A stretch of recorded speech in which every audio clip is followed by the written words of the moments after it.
Chères Montreuilloises, chers Montreuillois, l'heure est aux retrouvailles, au partage en famille et entre amis. Partager, c'est le sel de la vie. Cette année encore, la pandémie nous empêche d'exprimer nos vœux lors de rassemblements. Le Covid nous isole, mais ce n'est que partie remise. Dès que la situation le permettra, peu importe que le temps des vœux soit passé, nous fêterons ensemble le temps des retrouvailles. À cette heure, j'ai une pensée particulière pour celles et ceux que la vie a isolés. J'appelle chacune et chacun d'entre nous à répondre présent. Un simple bonjour, une visite de quelques minutes peut changer les choses et lever le poids de la solitude. La maudite pandémie poursuit sa course. C'est à celles et ceux qui en sont les victimes que je veux exprimer ma solidarité et mes vœux de rétablissement. En leur nom, et au nom des femmes et des hommes qui les soignent, faisons barrage au Covid-19. Dans cette tourmente, Montreuil avance, Montreuil change, Montreuil progresse. Et si nous avançons, si nous progressons, c'est parce que, unis et agissant, nous avons fait valoir nos choix. C'est le cas auprès de l'agence de rénovation urbaine l'ANRU, pour laquelle nous avons obtenu la somme de 100 millions d'euros pour de gigantesques opérations de rénovation de nos quartiers Lannou, Le Clos Français et Le Morillon. Pour les milliers de familles qui y vivent, le cadre de vie va changer et s'améliorer. L'habitat y sera plus confortable. Les travaux conduiront à une réduction de la facture énergétique, quand par ailleurs les coûts de l'énergie flambent. Cette revitalisation de ces quartiers bonifiera la vie de ses habitantes et de ses habitants. C'est toute la commune qui en profitera. Montreuil devient de plus en plus une ville active avec des commerces forts, une vie sociale et culturelle intense. Les besoins en matière de logement restent importants. Modestement, mais sûrement, à Montreuil, nous faisons la preuve que garantir une large place au logement social et encadrer les loyers du privé comme nous l'avons entrepris sont des choix politiques justes. Ils contribuent à ce que chacune et chacun trouve un toit selon ses moyens. Se loger, se déplacer, ces deux fonctions sont essentielles dans la vie de tous les jours. En matière de transport public, Montreuil est en train de vivre une révolution.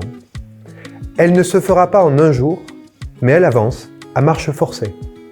Grâce aux travaux poursuivis en 2022, dans quelques années, nous bénéficierons non seulement de la ligne 11 du métro, mais également du tram T1 qui irrigueront les quartiers du Haut-Montreuil et à terme du prolongement de la ligne 1 du métro si nous savons ensemble faire suffisamment pression pour le conquérir définitivement.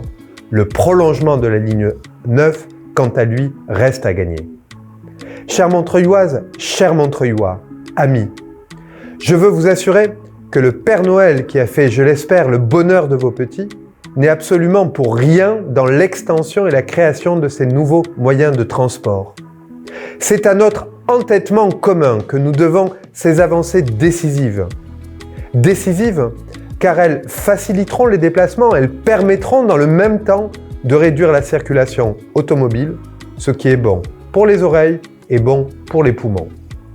Vous le savez, l'année 2022 va être marquée par la campagne des élections présidentielles et législatives.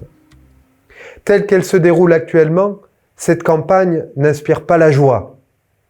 On voudrait entendre un débat général sur la qualité de la vie quotidienne, sur le devenir de notre pays, celui de l'Europe, sur les modèles de production et de consommation à révolutionner pour enrayer la machine infernale du réchauffement climatique.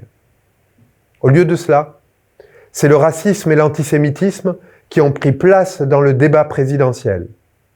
Ceux qui le portent occupent les médias quand ils devraient occuper les bancs des tribunaux pour incitation à la haine. Montreuilloises et Montreuillois, nous qui venons de Bretagne, de Lorraine, du Mali, d'Aquitaine, de Corse, d'Italie, du Portugal, d'Algérie et même de Montreuil, et que sais-je encore, nous devons faire face à ce poison de la division. Montreuil, la France, se sont construites grâce à l'addition de toutes nos différences, à la conjugaison de tous nos savoir-faire, de tous nos efforts. L'union fait la force du peuple, la division fait son malheur. S'unir pour réussir est notre devise. Elle vaut pour toute chose. Je n'alourdirai pas ces vœux en exposant toutes les réalisations municipales qui ont marqué l'année écoulée et qui signeront l'année 2022.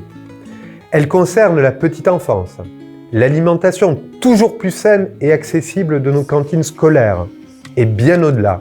Elles touchent nos anciens, l'avenir de notre vie culturelle ou sportive. 2022, c'est aussi la fin des travaux sur la place de la République, de la tour urbaine avec l'arrivée de 700 emplois, la livraison du site AFG Autisme à la Boissière, etc. La liste des réalisations à venir est aussi longue qu'elle est riche. Un mot cependant sur nos ambitions pour la jeunesse. La jeunesse est notre bien le plus précieux. Elle est notre avenir. Et parfois, j'enrage qu'elle soit aussi maltraitée à l'échelle nationale.